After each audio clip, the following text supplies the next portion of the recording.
आपका स्वागत है। मैं हूं संजना। आइए नजर डालते हैं आज की कुछ खास खबरों पर।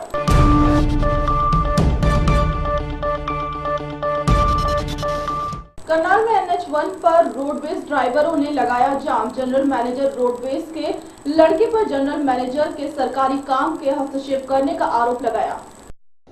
करनाल में रोडवेज ड्राइवरों ने जाम लगा दिया, जिसका कारण पहली बार सुनने में आया, जो कभी नहीं सुना था कि महिला सरपंचों व पार्षदों का कार्य उनके पतियों द्वारा देखा जाता है और महिलाएं पर्दे के पीछे ही रहती हैं।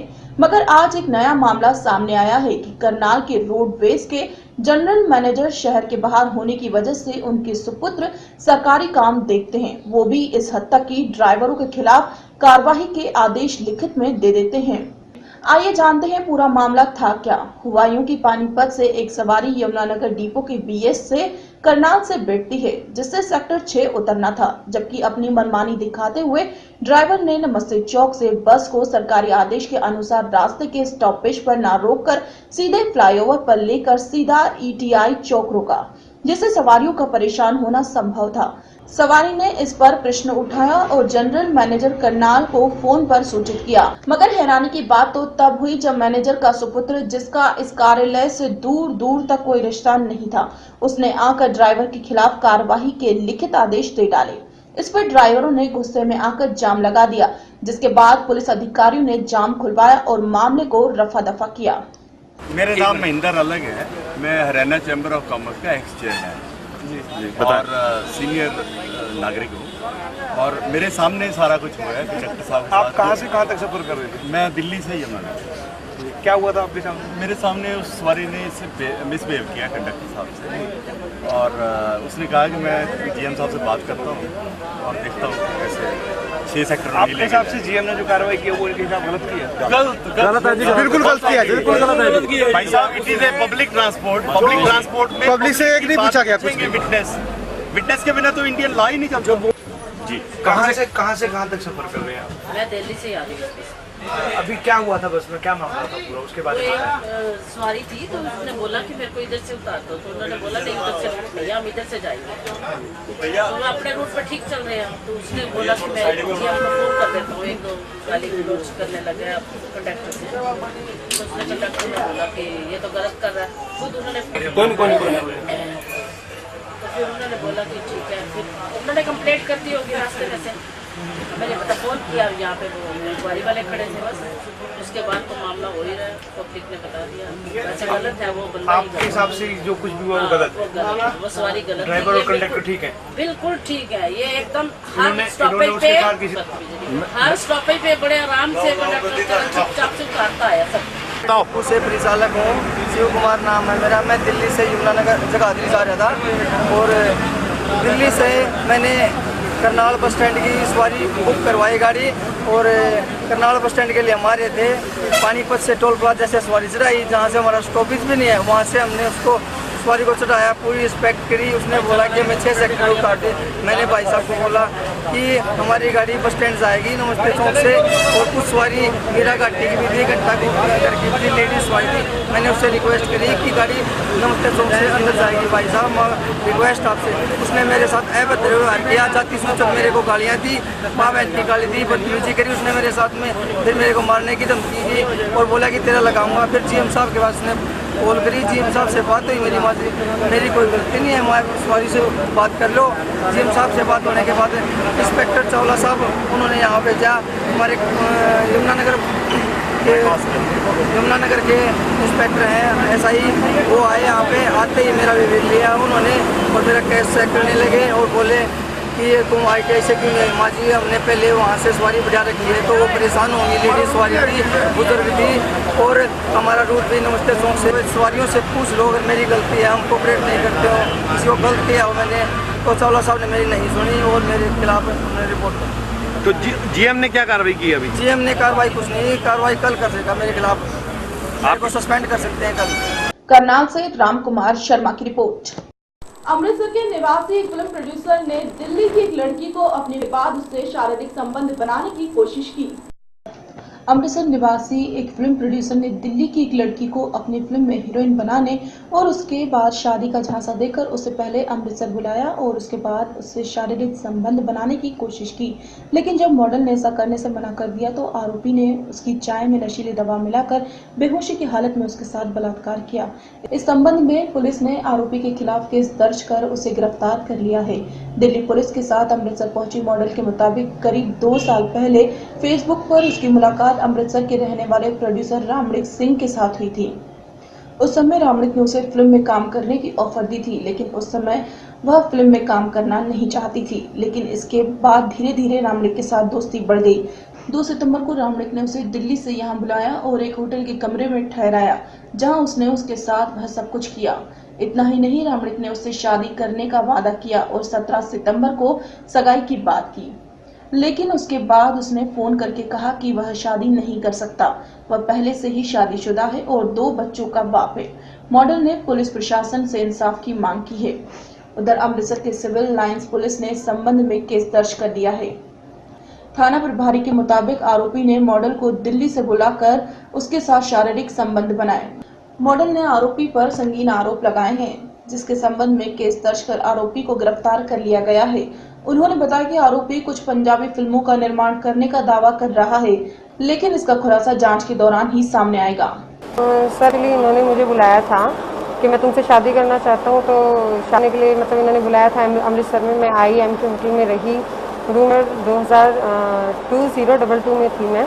तो इन्होंने अगले बार 3 तारीख की मुझे चाय में कुछ मिलाया और मेरे साथ गलत काम किए। उसने कहा मैं तुमसे शादी करूँगा, 17 तारीख को सगाई करूँगा। मैंने कहा ठीक है सर कर लेना। मैंने अपनी मम्मी को जाके सब कुछ बता दिया। उसके बाद इसके फ़ोन आए कि मेरी 2 किडनी है, मैं तुमसे शादी नहीं कर सकता। इन्होंने झूठ बोल के यहाँ मुझे बुलाया। मुझे अब पता है कि इनके 2 बच्चे भी हैं। इनका नाम रमनीक सिंह है, इनके 2 बच्चे हैं और ये शादीशुदा हैं। तो इनके मैं चाहती हूँ, इन्होंने 420 की मेरे साथ 376 केवल लगनी चाहिए, इन पर बनने चाहिए केस, क्योंकि इन्होंने किसी लड़की के साथ गलत काम करने झूठ बोल के आगे बढ़े हैं ये। तो और अब कह रहे हैं कि नहीं मैं कुछ कहता ये वो सब कुछ इन्होंने गलत किया है। मेरे पास सब एविडेंस है, मैं सब में पेश करूंगी। तो इनके ऊपर कड़ी से कड़ी सजा मिलनी चाहिए। फिल्म का इन्होंने मुझे कहा था स्टार्टिंग में, जो मेरी बात हुई थी इनसे फेसबुक पे हुई थी, इन्होंने कहा था मैं तुम्हें मूवी में लेना चाह रहा हूँ। मैंने उस समय हामी की थी, पर 10 दिन बाद मेरे पास काम बहुत था मेरा, तो मैंने इन्हें मना कर दिया। मैं मूवी में नहीं आना चाहती, क्योंकि मैं 2 साल पहले यहाँ से मॉडलिंग छोड़ चुकी हूँ। हाँ जी, फेसबुक पे हुआ था। उसके बाद इन्होंने मेरी फोन पे बातचीत की थी मेरे से। ये इन्होंने मुझे कहा था ये मुंबई के हैं और लेकिन ये हैं अमृतसर के, झूठ बोला था ये भी इन्होंने। बॉम्बे से आए हैं? नहीं, मैं तो दिल्ली में रहती हूँ। कल लड़की दिल्ली तो आई ही, ਉਹਦੇ ਨਾਲ ਦਿੱਲੀ ਦੀ ਪੁਲਿਸ ਵੀ ਆਈ ਸੀ। ਉਹਨੇ ਸਾਨੂੰ ਸਟੇਟਮੈਂਟ ਦਿੱਤੀ ਸੀ ਕਿ ਇਹਦਾ ਮੈਂ ਰਮਨੀਕ ਨਾਂ ਦੇ ਮੁੰਡੇ ਨਾਲ ਫੇਸਬੁੱਕ ਤੇ ਉਹਦਾ ਮਿਲਾਪ ਹੋ ਗਿਆ ਜੀ। ਜਿਸ ਤੋਂ ਬਾਅਦ ਉਹਨਾਂ ਨਾਲ ਮੈਰਿਜ ਕਰਾਉਣ ਲਈ ਨੁਕਸਾ ਲਿਆ ਜੀ। 2/9/15 ਨੂੰ ਜਦੋਂ ਇੱਥੇ ਉਹਨੂੰ ਕਮਰਾ ਬੁੱਕ ਕਰਾਤਾ ਵੀ ਇੱਥੇ ਟਿਕਟਾਂ ਲੈ ਕੇ ਦਿੱਤੀਆਂ, ਇੱਥੇ ਆ ਗਈ। 2 ਨੂੰ ਰਹੀ, 3 ਨੂੰ ਲੜਕੀ ਵਾਪਸ ਚਲੀ ਗਈ। ਉਸੇ ਨਾਲ ਇਹਨੇ ਸਰੀਰਕ ਸੰਬੰਧ ਬਣਾ ਲਈ। ਜੇ ਉਸ ਤੋਂ ਬਾਅਦ ਉਹਨੇ ਆਪਣੇ ਘਰ ਜਾ ਕੇ ਦੱਸਣ ਤੋਂ ਬਾਅਦ ਇਹ ਮੁੰਡੇ ਨੇ ਫਿਰ ਫੋਨ ਆਪਣਾ ਬੰਦ ਕਰ ਲਿਆ ਜੀ। ਮੁੜ ਕੇ ਉਹਨਾਂ ਗੱਲ ਕਰਨੀ ਬੰਦ ਕਰਤੀ। ਉਹਨੇ ਦੇਖਿਆ ਮੇਰੇ ਨਾਲ ਧੋਖਾ ਹੋ ਗਿਆ ਜੀ। ਫਿਰ ਉਹਨੇ ਦਿੱਲੀ ਪੁਲਿਸ ਨੂੰ ਇਨਫੋਰਮੇਸ਼ਨ ਦਿੱਤੀ ਕਿ ਉਹਦੀ ਮਾਂ ਨੇ ਜਾ ਕੇ ਸਾਡੇ ਨਾਲ ਜਿਹੜਾ ਉਹਨਾਂ ਦਿੱਲੀ ਪੁਲਿਸ ਨੇ 0 ਨੰਬਰ ਐਫਆਈਆਰ ਦਰਜ ਕਰਕੇ ਉਹ ਪੁਲਿਸ, ਕਿਉਂਕਿ ਬਕੂਆ ਸਾਡੇ ਅੰਮ੍ਰਿਤਸਰ ਦਾ ਹੋਣਾ ਪੈ ਗਿਆ, ਇੱਥੇ ਆ ਗਈ। ਅਸੀਂ ਉਹਨਾਂ ਦੇ ਜਿਹੜੀ ਸਟੇਟਮੈਂਟ ਤੇ 376, 328, 354 DIPC मुकदमा दर्ज करता। तो कमिश्नर साहब ने सख्ती ने कहा फिर दोषी को गिरफ्तार करो। जो अं 2-3 घंटे बाद ही जोड़ा साढ़े SI निशान सिंह समेत पार्टी लै गए दोषी को गिरफ्तार करना है, पेश ये फिल्मों का प्रोड्यूसर दसदा जी। मैं दसदा फिल्मां बना रहा है, इश्क दा रिस्क आपे हिसाब लाँगे ये फिल्म बना रहा है। बोलता पहला दिता चांसा, फिर कहना मैं मैरिज करा लूँगा। बस इन्हू अपने कॉन्फिडेंस लै लिया जी फेसबुक पर। गिरफ्तार कर लिया, कोर्ट पेश कर जा रहे।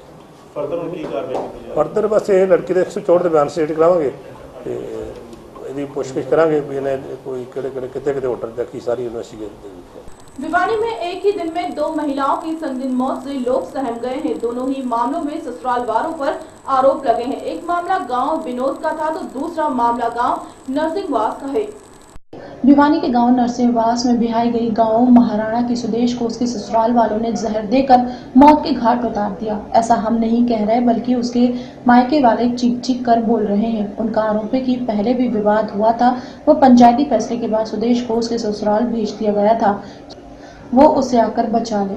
सुदेश की चाचा बिजैन की माने तो करीब 5 बजे उसके पास उसकी भतीजी का फोन आया था कि उसे उसके ससुराल के लोग जहर देकर मार रहे हैं, वो उसे आकर बचा ले। जब तक वो पहुंचे तब तक सुदेश की जान जा चुकी थी। उसे अस्पताल में लाया गया जहां चिकित्सकों के मुताबिक जहर खाने से उसकी मौत हुई है। देर रात सुदेश को भिवानी के बंसीलाल सामान्य अस्पताल में लाया गया जहाँ चिकित्सकों ने उसे मृत घोषित कर दिया। मृतिका के परिजनों की माने तो 4 साल पहले उसकी शादी हुई थी। वह उसका एक बच्चा भी है। उसकी बहन भी उसके साथ ही गांव नरसिंहवास में बिहाई गई थी।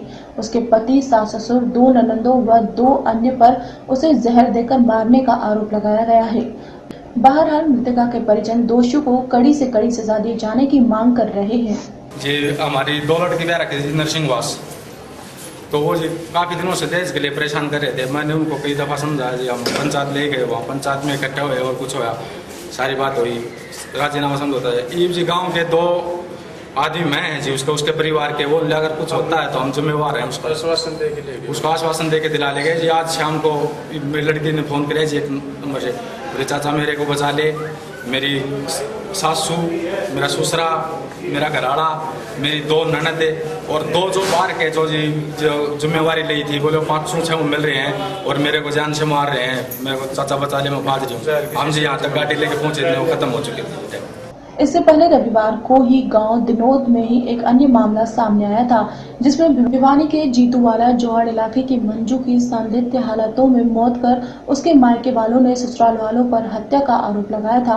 पुलिस ने इस मामले में हत्या का केस उसके पति, सास एवं देवर के खिलाफ दर्ज किया था। मृतिका के भाई व पिता ने ससुराल वालों पर आरोप लगाए थे कि पुलिस जांच अधिकारी विद्याधर के मामले की पुष्टि करते हुए केस दर्ज करने की बात कही थी। इस मामले में मृतिका के परिजनों को सूचना दी गई थी कि मंजू जोहड़ में कूद गई, मगर जब तक चंद ही मिनट बाद मृतिका के मायके वाले उसके ससुराल पहुंचे थे, जहां उसका शव घर में ही था। न ही मंजू के बालों से और न ही उसके कपड़ों से कहीं से लग रहा था कि वो पानी में डूबी है। जानकारी है जी, हमारी बहन मंजू थी, जो कि 10 साल हो गए उसकी शादी, वो दिनों गाँव में की थी उसकी शादी। तो कल रात को जो रात गई है, लगभग 12 बजे के करीब हमारे पास फ़ोन आया है कि तुम्हारी बहन दीवार से कूद कर जोड़ में या कुएं में कूद गई है। उन्होंने ईंट तो पहले दे दिया कि कूद गई है, और तुरंत 5 मिनट बाद फिर फ़ोन आया है कि तुम्हारी बहन जोड़ में कूद गई है, मुझे निकाल रहे, तुम आ जाओ। हम 15 मिनट के अंदर दिनों गाँव में जा चुके थे और हमने जाकर देखा तो वो 4 बाई के ऊपर लिटा रखी थी घर में, और उसके कोई भी बदन के ऊपर कोई जैसे जोड़ में डूबी है तो गिले वस्त्र होते हैं, वो बिल्कुल नहीं थे, सूखे हुए थे। कोई गार गुर लगी होती वो भी नहीं थी, बिल्कुल कुछ नहीं था, बिल्कुल साफ थी। ऐसा लग रहा था कि जगह जैसे कि सो रही है। तो हमें ऐसा लगा कि उन्होंने या तो उसको डुबो के मारा गया है, हमें शक है इसके लिए। हम बस इंसाफ चाहते हैं और कुछ नहीं। कितने बच्चे थे उसके? 2 लड़के हैं उसको। कोई रंजिश किसी तरह की पहले कोई बात आई? हाँ, पहले शादी के 2 महीने के बाद ही तो मैं शुरू हो जाती थी। 6 महीने पहले हमारे घर भी रह के गई हो, और ये पंचायत भी आई थी। पंचायत में फैसला भी किया गया था कि भाई अब की बार ये नहीं होगा। 1 महीने के दौरान फिर वो करने लग जाते थे कि दहेज आपने मोटरसाइकिल दी है या ना दी है, हमें अब मोटरसाइकिल दी है तो हमें कार चाहिए, ऐसे की डिमांड करते थे। बार बार समझाने के बावजूद भी वो नहीं माने। अब उन्होंने उसकी ये दुर्दशा कर दी या हत्या कर दी गई। जानकारी दिए लड़कों को पता है, उन्होंने सुबह बताया मेरे को, बोले नो मंजू हमारे करीब।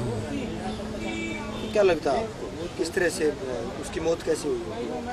वो तो लड़के गए थे उसके घर, उन्हें फ़ोन कराया तो उन्होंने बताया, उन्होंने पूरी जानकारी। पहले कोई किसी तरह की कोई ऐसी बात आई हो, कोई रंजिश कोई बरतते हो लड़की के साथ? पहले भी तंग कराया करते थे। आपको क्या लगता है? आपको क्या लगता है? मेरे को यही लगता है उनको मारी है, मारा है। परेशान बहुत करते थे। दहेज के लिए परेशान करते थे या कोई और वजह थी? दहेज के लिए भी करते थे, देते भी खूब थे, फिर भी करते थे, यो कौन जाए, यो कौन जाए, यो कौन जाए। बहरहाल भिवानी में 2 विवाहित युवतियों की अलग अलग वारदातों में हत्या के आरोप के बाद सरकार के बेटी बचाओ के नारे पर कहीं न कहीं सवालिया निशान खड़े जरूर हो गए हैं। आखिर दहेज के कारण जब बेटियों को इस तरह बलि चढ़ाया जा रहा है तो फिर लोग बेटियों को किस लिए पढ़ाएंगे व पालेंगे पोसेंगे। भिवानी से राजेश बिष्ट की रिपोर्ट। जी हां, बात करते हैं यूपी के बलिया जनपद की, जहां टेंडर के विवाद को लेकर शहर में हुई बंदी और पूर्व चेयरमैन की गिरफ्तारी को लेकर प्रदेश के खादी ग्राम उद्योग मंत्री नारद राय ने कहा कि इसमें भाजपा की साजिश है। मंत्री नारद राय का आरोप है कि सपा के चेयरमैन प्रतिनिधि लक्ष्मण गुप्ता ने भाजपा के इशारे पर हमें बदनाम करने की साजिश की है। नारद राय ने कहा कि बंदी तो व्यापारियों ने की थी, फिर भाजपा नेता और कार्यकर्ता वहां क्या कर रहे थे। वहीं भाजपा नेताओं ने बंदी के दौरान चली गोली के मामले को लेकर जिलाधिकारी आवास पर पहुंचे। नेताओं का आरोप था कि जिसने गोली चलाई उसे प्रशासन सुरक्षा दे रही है और जिसे गोली लगी उसके खिलाफ पुलिस ने 307 का मुकदमा कायम कर दिया है। वार्ता के दौरान पुलिस अधीक्षक और जिलाधिकारी की मौजूदगी में ही भाजपा के विधायक उपेंद्र तिवारी और पूर्व विधायक राम इकबाल सहित भाजपा नेताओं की एडिशनल एसपी केसी गोस्वामी बलिया में जमकर नोकझोंक भी हो गई, जिसमें भाजपा नेताओं का कहना था कि प्रशासन सरकार और मंत्री के दबाव में काम कर रही है। ऐसे में अगर पूरे मामले में प्रशासन निष्पक्ष रूप से जांच और कार्रवाई नहीं करता है तो भाजपा इसके खिलाफ जोरदार आंदोलन करेगी। हुआ या नहीं हुआ? अच्छा सर, मेन फ्रंट पर कवरेज छपी है उसको गोली मारते हुए, उसकी दुकान से कितनी दूरी पर जाकर गोली मार रहा है, ये क्या प्रशासन के लोगों ने नहीं देखा? आज तक उसकी गिरफ्तारी नहीं हुई, उल्टा आपने अरेस्ट कर दिया जिसको गोली लगी थी। मंत्री जिसको चिट दे रहे हैं उसके घर भी जाकर के चाय पी रहे हैं, तो आक्रोश बढ़ेगा कि नहीं बढ़ेगा?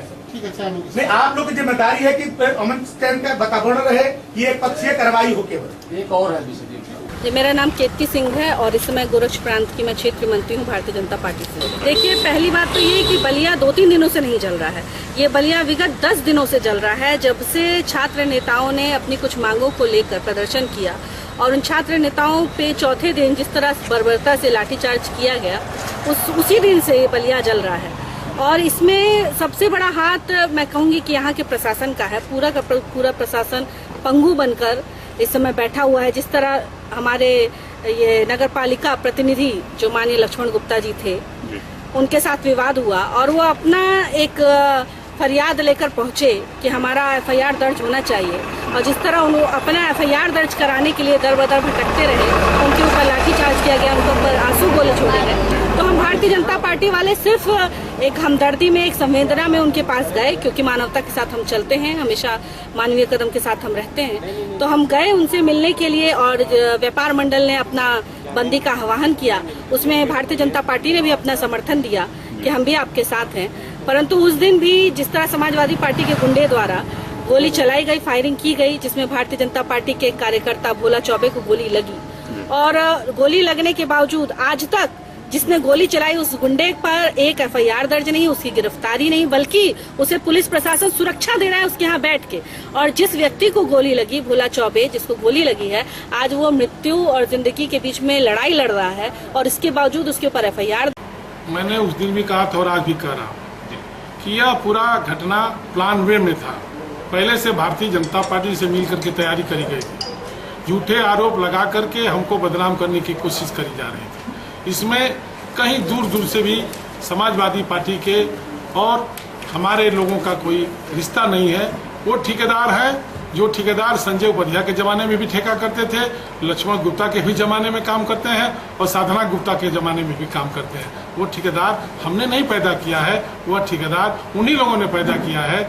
और टेंडर जो हुआ है बिल्कुल सही हुआ है, इसकी पुष्टि जिला प्रशासन ने किया है। तो क्या जिला कार्यकारिणी जो थी वो इस पूरे विवाद को सुलझाने में जितनी अहम भूमिका निभा सकती थी, क्या आपको लगता है कि उसने लक्ष्मण गुप्ता के साथ मिल बैठकर उस तरीके की कोई बातचीत की? क्या जब लक्ष्मण गुप्ता भारतीय जनता पार्टी की गोद में खेल रहा है तो उससे क्या बात करना है? जब बेटा अपने परिवार के किसी के गोद में रहता है तो सब लोग प्यार करते हैं, जब बेटा मुखालिफ के गोद में चला जाता है तो फिर उसको कोई उठाने की हिम्मत। तो हमारी आबरू है, हमारी परिवार की है साधना गुप्ता, वो पार्टी में रहे तब भी है, पार्टी छोड़ के जाएगी तब भी है।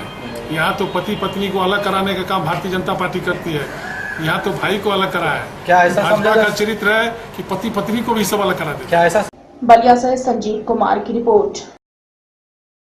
कुरुक्षेत्र में चल रही 2 दिवसीय राज्य स्तरीय एथलेटिक्स प्रतियोगिता के समापन समारोह में पहुंचे हरियाणा सरकार के मुख्य संसदीय सचिव शीश ने कहा कि खेल लाने के लिए खिलाड़ी और करें मेहनत। कुरुक्षेत्र के द्रोणाचार्य स्टेडियम में चल रही 2 दिवसीय राज्य स्तरीय एथलेटिक्स प्रतियोगिता के समापन समारोह पर रविवार शाम को मुख्य संसदीय सचिव बख्शीश सिंह मुख्य अतिथि के तौर पर पहुंचे। उन्होंने कहा कि खेल प्रतिभा में निखार लाने के लिए खिलाड़ियों को निरंतर मेहनत करनी चाहिए। किसी भी प्रतियोगिता में हारने वाले खिलाड़ी को निराश नहीं होना चाहिए, बल्कि और मेहनत करके अपने लक्ष्य को हासिल करने का प्रयास करना चाहिए। इस राज्य स्तरीय प्रतियोगिता के समापन समारोह में मुख्य अतिथि बख्शीश सिंह, ओलंपिक संघ हरियाणा के अध्यक्ष एवं सीपीएस श्याम सिंह राणा, ओलंपिक संघ हरियाणा के चेयरमैन डॉक्टर पवन सैनी ने विजेताओं को मेडल देकर सम्मानित किया। सीपीएस बख्शीश सिंह ने प्रदेश के कोने कोने से प्रतियोगिता में भाग लेने वाले खिलाड़ियों को बधाई देते हुए कहा कि ओलंपिक संघ हरियाणा ने खिलाड़ियों को एक मंच मुहैया करवाकर सराहनीय कार्य किया है। उन्होंने कहा कि इस प्रकार की प्रतियोगिताएं निरंतर आयोजित की जानी चाहिए ताकि खिलाड़ियों को अपनी प्रतिभा दिखाने का मौका मिल सके। ओलंपिक संघ हरियाणा के अध्यक्ष एवं सीपीएस श्याम सिंह राणा ने इस सफल प्रतियोगिता के आयोजन पर कमेटी के तमाम सदस्यों व खिलाड़ियों तथा अन्य लोगों का आभार व्यक्त करते हुए कहा कि ओलंपिक संघ हरियाणा ने खिलाड़ियों को एक नई राह दिखाई है ताकि खिलाड़ी अपना लक्ष्य हासिल कर सके। उन्होंने कहा कि प्रदेश के 21 जिलों से आए 1000 से ज्यादा खिलाड़ियों के लिए ओलंपिक संघ हरियाणा की तरफ से आज 21 जिलों की जो 2 दिवसीय प्रोग्राम यहाँ चल रहा था, इस प्रोग्राम में हमारे श्याम सिंह जी राणा इसके अध्यक्ष है। मुझे यहाँ का आज इस प्रोग्राम में मुख्य अतिथि बनाकर यहाँ पर मैं आया हूँ और जो 21 जिलों से जो बच्चे यहाँ पर आज अपने खेल का प्रोग्राम दिखा रहे थे, इतनी गर्मी के अंदर उसमें फर्स्ट सेकंड थर्ड 3 आए हैं और हमने तो यही भगवान से दुआ की है कि जो बच्चे इनसे पीछे भी रहे हैं आने वाले समय में जहाँ भी खेल हो वो इससे आगे जाएं और उनका हौसला बढ़ता रहे। और हमारी सरकार के बारे में भी चुनाव के दिन चल रहे हैं, इसमें कुछ बता नहीं सकते, लेकिन आज का सिर्फ प्रोग्राम ये था कि जो ये हमारे बच्चे हरियाणा लेवल पर खेल रहे हैं उनका मौका जब मिलेगा ये इंटरनेशनल खेल भी खेलेंगे और उसमें सरकार जो देती है वो आपको पता ही है, जो आगे देगी वो भी आपको पता है, उसके बारे में ज़्यादा कुछ नहीं कह सकते। लेकिन मैं सभी 21 जिलों से आए हुए सभी खिलाड़ियों का, सभी कोच साहबान का और सभी अपने पार्टी के साथियों का यहाँ पहुँचने पर बहुत बहुत शुभकामनाएं। संघ हरियाणा हमारा हरियाणा संघ है, इसमें सारी एसोसिएशन है, लेकिन जो आज का जो है ना विषय है वो है हरियाणा एथलेटिक्स। 14, 16, 18 साल के जो बच्चे हैं जूनियर, उनके आज ये गेम 11 तारीख से शुरू हुए थे और आज समापन हो गया। ये एक कंटिन्यूस प्रोसेस है, जो बच्चे लगातार प्रयास करते हैं वो राष्ट्रीय और अंतर्राष्ट्रीय स्तर तक चले जाते हैं। ये एक अच्छी प्रतिस्पर्धा है जो कि जीवन के अंदर खेल का महत्व है और खेल के बनने से कोई भी बच्चा अपने शरीर को ठीक रखता है और शरीर उसका जीवन भर उसके काम आता है। अगर उसकी स्वास्थ्य ठीक है तो सारे काम ठीक हो जाएंगे। इसलिए खेल जरूरी है, जितनी जरूरी शिक्षा है उतना जरूरी खेल है। और हम प्रयास करते हैं अभी हरियाणा के अंदर खेल का वातावरण रहे, बच्चों में उत्साह हो, गाँव के बच्चे हिस्सा लें। हरियाणा के बच्चों में एक बहुत बड़ा टैलेंट है जो विश्व के अंदर अंतर्राष्ट्रीय स्तर पर जाके हरियाणा का भी नाम करते हैं और देश का भी और अपने परिवार का। हम चाहेंगे भी हरियाणा प्रदेश के अंदर खेलों का उत्साह बढ़े और इस तरह से ये ओलंपिक संघ हरियाणा जो हमारा है बनाया है उसके माध्यम से हम बच्चों का ज़्यादा से ज़्यादा विकास कर सकें और बच्चों को ज़्यादा स्पोर्ट्स में हिस्सेदारी दिला सकें। हर प्रकार की सुविधाएं मुहैया कराई थी। भाजपा जिस तरह से सत्ता में आते ही जिस प्रकार के प्रदेश के ग्रामीण इलाकों को पिछड़ने का काम किया है, उसको देखते हुए इनेलो पार्टी ने जिला परिषद के होने वाले चुनाव में पार्टी के निष्ठावान कार्यकर्ताओं को चुनाव मैदान में उतारने का ऐलान किया है। इन दिनों सांसद दुष्यंत चौटाला ने पार्टी कार्यकर्ताओं को संबोधित करते हुए और मीडिया से बातचीत करते हुए कहा कि भाजपा के राज में आज देश के किसान, मजदूर, छोटा दुकानदार सहित सभी दुखी और परेशान हैं और कमरा आदमी पूरी तरह से बर्बाद हो चुका है। मोदी के राज में यदि किसी के अच्छे दिन आए हैं तो वे अंबानी, अदानी सहित बड़े बड़े पूंजीपतियों, उद्योगपतियों के आए हैं। उन्होंने कहा कि यह तो साफ हो चुका है कि पूर्व मुख्यमंत्री भूपेंद्र हुड्डा ने केवल मात्र इंटरनेशनल एयरपोर्ट का नाम अपने पिता के नाम पर रखने के लिए प्रदेश का 300 करोड़ रुपए बर्बाद कर दिए। उन्होंने कहा कि इस इंटरनेशनल एयरपोर्ट में हरियाणा का क्या हिस्सा है। सांसद ने कहा कि प्रदेश का किसान फसलों के बर्बाद होने के कारण आज पूरी तरह से दुखी और लाचार हो चुका है। किसानों का धान मूल्य सरकार ने 1450 रुपए तय किया, लेकिन बेचारा किसान अपनी धान की फसल को अनाज मंडी से 1200 रुपए क्विंटल बेचने पर मजबूर हो रहा है। आने वाली धान की बम्पर फसल को देखते हुए केंद्र सरकार को इस ओर ध्यान देना चाहिए और एक्सपोर्ट को खोलना चाहिए। उन्होंने कहा कि सरकार सभी राज्यों में स्टूडेंट यूनियन में चुनाव करवाए। उन्होंने कहा कि आज युवा वर्ग देश में अहम भूमिका निभा रहे हैं। हर प्रदेश के अंदर छात्र संघ चुनाव होने चाहिए, क्योंकि छात्र संघ चुनाव होंगे तो युवा साथी अपने अधिकारों की लड़ाई यूनिवर्सिटी कॉलेज लेवल पर भी लड़ पाएंगे, अपने अधिकारों को लोगों के बीच में उजागर कर पाएंगे। सर, आपने में जो आपको एक बड़ा अच्छा अनुभव मिला है, तो उससे क्या लगता है कि युवाओं में काफी जो है लगाव है आपकी पार्टी के प्रति? भी साथ मिलकर 4 सीटें जीतने का काम किया। मेरे को लगता है एक नया कीर्तिमान हमने पंजाब यूनिवर्सिटी में इस्टेब्लिश किया और आने वाले समय में और मजबूती के साथ इस लड़ाई को। सर, जिस तरह आज आपने चुनाव बैठक का जिक्र किया, तो क्या इनेलो पार्टी पंचायत या जिला परिषद के चुनाव अपने सिंबल पर लड़ सकती है? देखिए, हमने तो सबको खुलेआम कहा है, चाहे वो कांग्रेस हो, चाहे वो भारतीय जनता पार्टी हो, चाहे कोई और दल हो, अगर वो मैदान में आती तो इंडियन नेशनल लोकदल भी लड़ेगी। मगर आज उनको पता है अगर वो मैदान में कांग्रेस और बीजेपी अपने चुनाव चिन्ह पर आ गई तो उनके खाते भी नहीं खुलेंगे, इसके वो डर कर भागने का काम। सांसद जी का आखिरी सवाल, अभी किसानों की आवाज सरकार ने तो MSP तय किया हुआ है 1450 रुपये, और आज अगर मंडी की बात करें तो किसान 1200 रुपये में अपनी धान को मजबूरी में बेचने का काम कर रहे हैं। और आने वाले समय में जिस तरह की बम्पर क्रॉप है, मुझे लगता है कि एक और पर तो कपास पर वाइट फ्लाई की मार है, और आने वाले समय में किसान की धान की परचेज एक बहुत बड़ी समस्या होगी। केंद्र सरकार को इंटरवीन कर एक्सपोर्ट भी खोलना चाहिए और साथ के साथ किसान की पूरी क्रॉप को परचेज। कैथल से राजेश सेठी की रिपोर्ट।